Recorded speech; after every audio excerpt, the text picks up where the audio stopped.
at INA. Top priorities for you this year?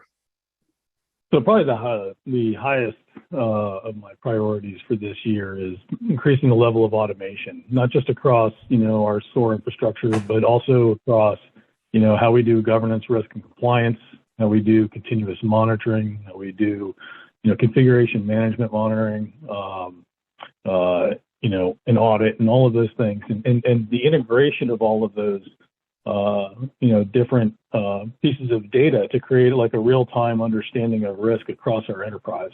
It's one thing to, lock everything down or to have good, incident response, but, it's better to have that ongoing understanding of where risks exist across your infrastructure so that you can do a better job at applying resources to address those risks as they happen, as opposed to, traditional kind of point in time understanding of your risk where, you make an investment and then you move on to another place and you don't really pay attention to what's happened, since then in that other environment where your risk could then be, changing, certainly changing, but, whether you should be concerned about it or not is something, you should know.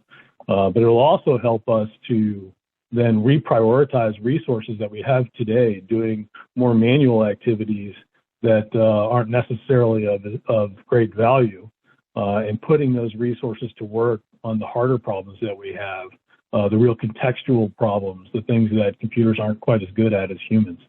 So, that is probably my biggest priority is to increase the level of automation, but to achieve zero trust, one of the things that we're also doing is, kind of rounding out and maturing our multi-factor authentication. Like Donna said, multi-factor authentication, it's either something you have, something you know, or something you are, right? So you can either do 2 of those or 3 of those.